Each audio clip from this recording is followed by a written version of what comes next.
Belligerent भी इसी तरह का है, बट बेलिजरेंट वाला तो एकदम लड़ाई में एंगेज होता है।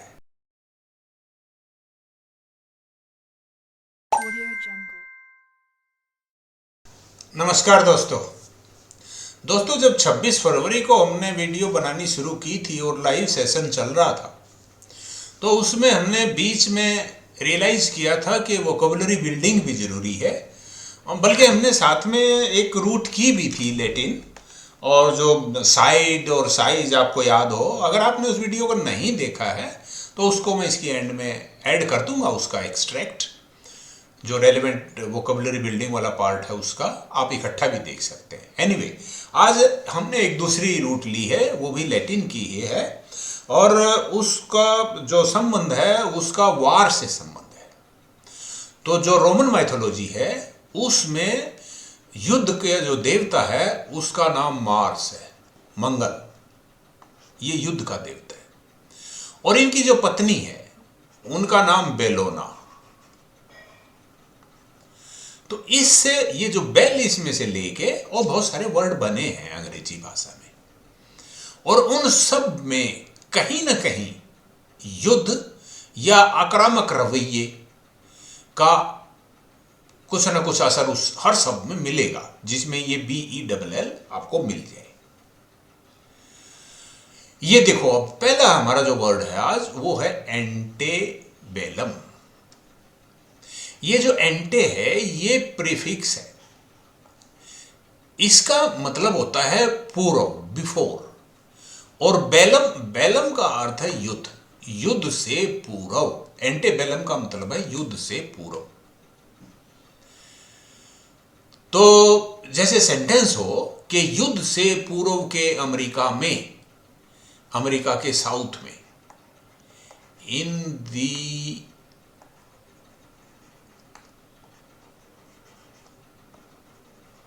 एंटेबेलम साउथ, युद्ध से यहां मतलब है अमेरिका का civil war. The black man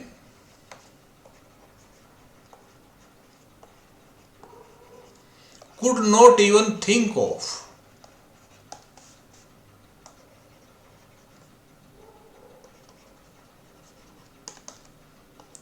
of access to education and voting rights। ये वहां पर स्थिति थी। तो एंटेबेलम साउथ का मतलब है साउथ जो युद्ध से पूर्व था। इस तरह से दूसरा देखिए वर्ड हमारा बेलिजरेंट। बेलिजरेंट वो पक्ष होते हैं जो कि एट वार हो, जो युद्ध में हो उस समय जब बात की जा रही हो। जैसे आजकल Russia and Ukraine are belligerent countries, दोनों युद्ध लड़ रहे हैं, तो बेलिजरेंट का मतलब हुआ एट वार।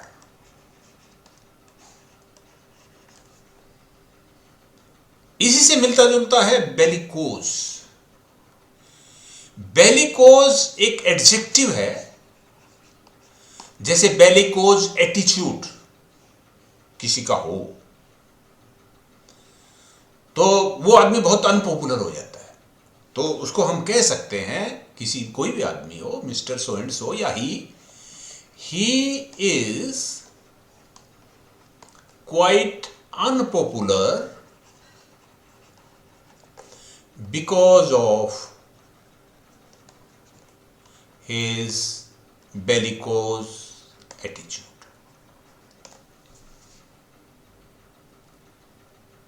बेलिजरेंट भी इसी तरह का है, बट बेलिजरेंट वाला तो एकदम लड़ाई में एंगेज होता है। बेलिकोज जिसका एटीट्यूड होगा वो लड़ाका एटीट्यूड होगा उसका एकदम, लेकिन लड़ नहीं रहा होगा उस समय।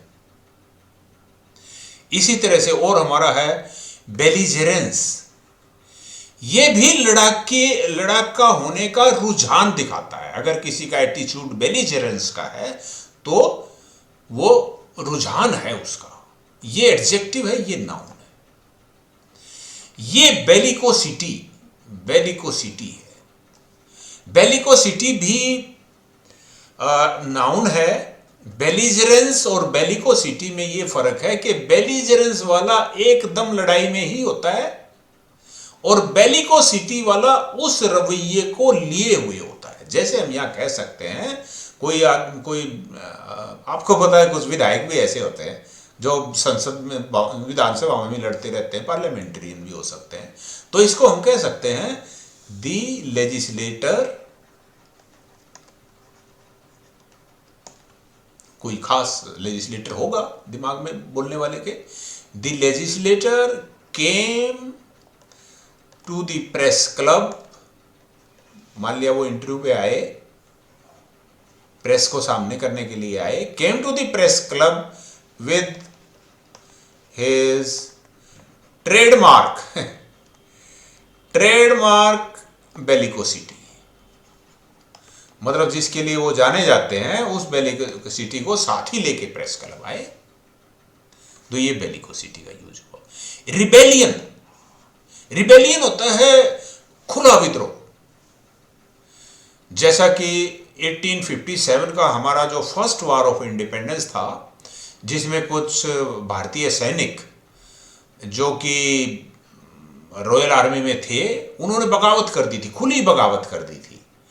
तो उसको अंग्रेजों ने रिबेलियन कहा था, विद्रोह कहा था, खुला विद्रोह। तो वो भी बेल से ही बना है। तो इस तरह से हमने आज की थोड़ा थोड़ा छोटी छोटी वीडियो रखेंगे।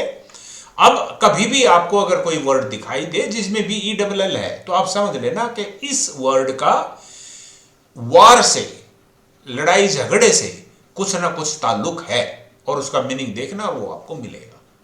एनीवे, उम्मीद करता हूं कि आपको कुछ हेल्पफुल लगेगी ये वीडियो। बताइएगा। थैंक यू, नमस्कार।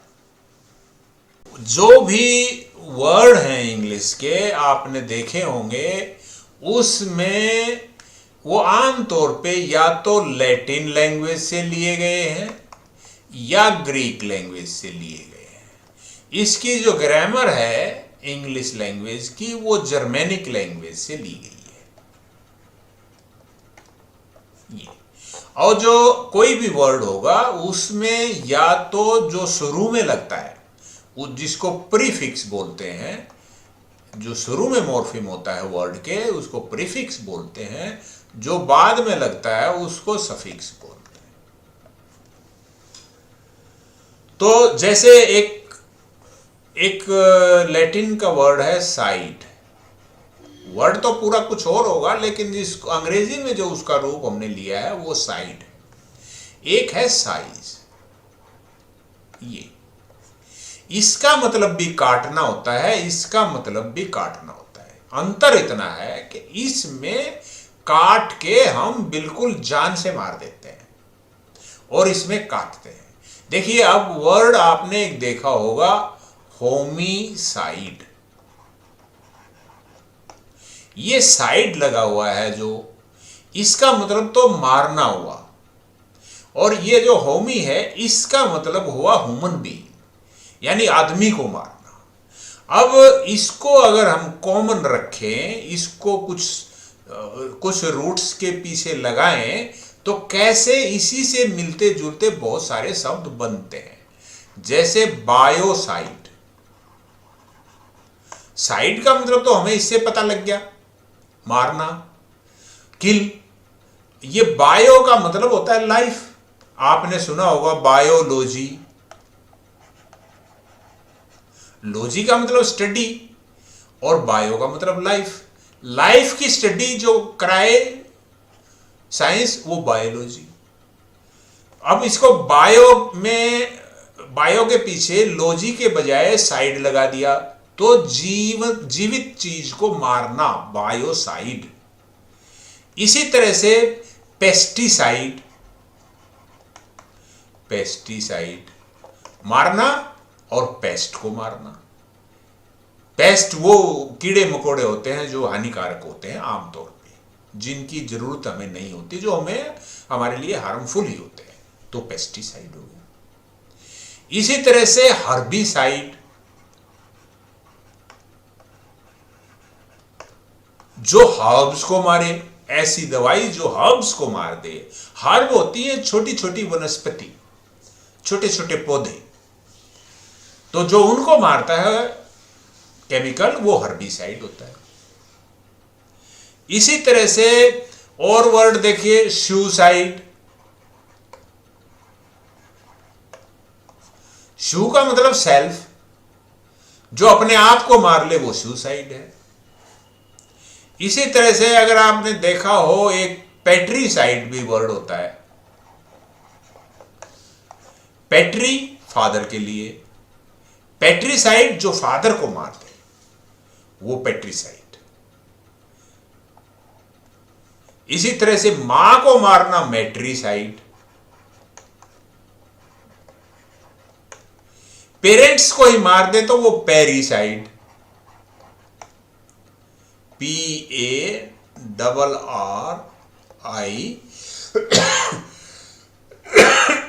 PARRICIDE,